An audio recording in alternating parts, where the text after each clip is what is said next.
See, it starts to thin out in here, huh?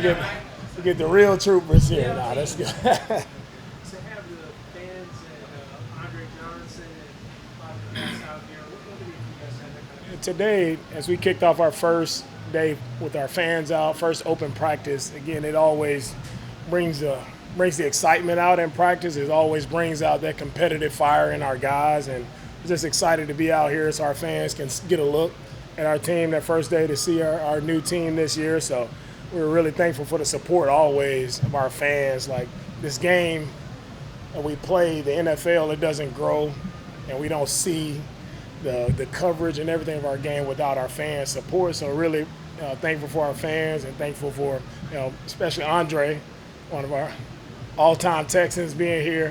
Him being in the Ring of Honor means a lot anytime we can see him out at practice. And today also just announcing that Mrs. Janice McNair will go into the Ring of Honor. I know that's a really huge deal for the family and for Ms. McNair, Mr. Bob, the late Bob McNair, for them bringing football back to Houston was a huge deal, and we're all beneficiaries of them bringing the game back. How do you balance one day and adjusting and analyzing a player versus, hey, I got 20 of these to kind of look at a guy? How do you make one day mean something but not mean too much when you look at a player? Yeah, it's easy to ride that wave, right? Even in the season, like you have a bad game and you want to, like, woe is me. You want to feel bad about it. But I tell guys always you have to remain consistent. And to me, you don't look at one day. It doesn't matter about one day. It's how you stack the days. How do you progress? We're all striving for perfection. We know we won't get there, but I tell the guy, like, are we making progress? Whatever your role is on the team, whatever you're asked to do, or do we see progress? And that's what's most important to me about this time. It's like we have a lot of young guys on our team. Can we continue to see growth day after day? Can you have a so-called bad day and come back and rebound from that? But I see a lot of good things, and a lot of areas where we can grow and improve, and that's what this is all about.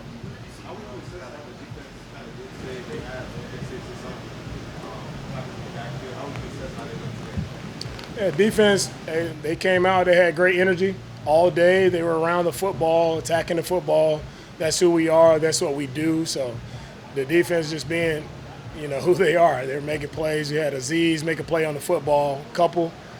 He got his hands on the ball twice, and then Miles had a really good coverage snap, playing in great position, and was able to finish with the ball in his hand. So it's really, doing a really great job in the back end, also up front. Those guys are playing well together. Make it back in off. Christian Kirk, and what does he add? Yeah, Christian has been awesome to work with. He's first and foremost, he's a really great dude.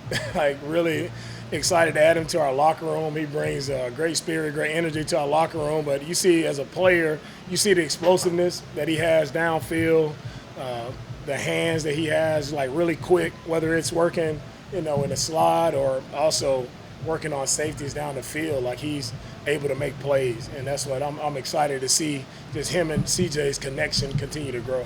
Going back to the defense, obviously I know you're a defensive-minded coach, but how do you I'm not a defensive-minded coach. I'm a football coach. All right, well, considering you were a defensive player, how do you balance as far as defense dominating your offense here? How do you balance what you want to see from both sides?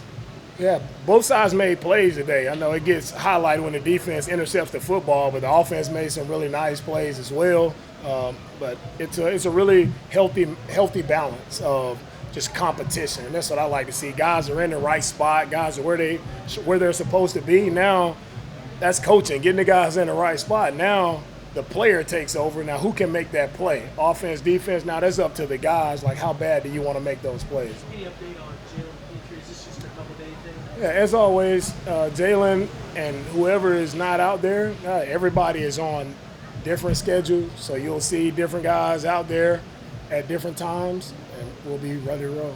Coach, we've been able to observe these last couple of days of these guys last couple of practices, these guys being without pads on. How much does that change Monday with the pads on? And once we put the pads on, you'll see guys start to separate themselves. Like, you have a lot of guys who can do it in shorts and helmets. I've seen that all throughout my career. As long as I've been in the NFL, guys are making highlight plays and shorts where you don't have to worry about getting hit.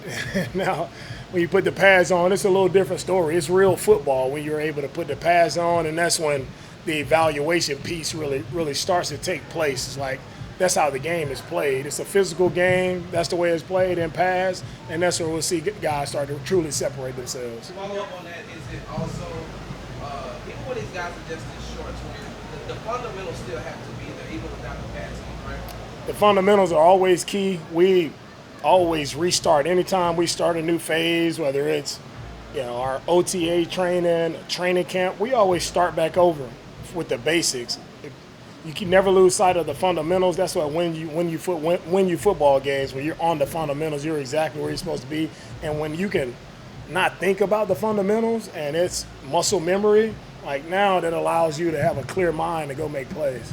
If the first phase, if you will, like kind of follow the slide, when you see when you get to pass, you see that, and you're ready to take that next step. Going through this first phase, I really just wanted to see our guys just really get acclimated to the weather here in Houston, first and foremost, getting acclimated to the heat, being able to understand how to hydrate and take care of yourself in that manner and make it through the practices the proper way. And I feel like our guys are in a really good spot. I'm just thankful to our sports performance staff doing a really good job in the background of really making sure our guys are hydrated, recovered, making sure their bodies are able to withstand the elements we have to deal with here in Houston. So we've had a great job of just acclimating the guys over these first 4 days, and now we'll start to ramp it up a little bit more starting on Monday when we put the pads on. DeMeco's last class. How excited do you have that and jump rankings for this defense? We seen last season, but now are you having a good understanding of what you guys are all about? Sheldon is a very important piece because he provides a lot of leadership. He's a veteran player who's done it for a while.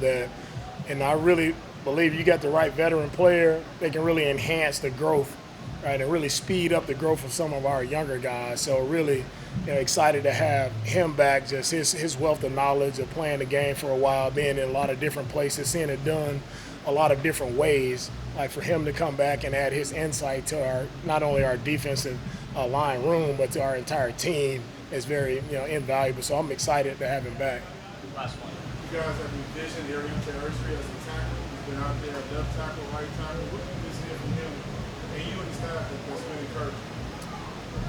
What I've seen from Tay, we moved him from right to left, trying to see how much he can handle, and I continue to see growth from him. I think he's done a really good job of being able to have a seamless transition of going back left to right.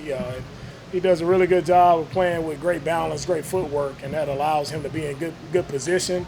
He has really long arms. It's just a matter of him trying to get as many reps as possible so the game can slow down. But from a physical standpoint, he has the tools and what it takes to be a tackle in this league. Thank you, Coach. All right, appreciate it, guys.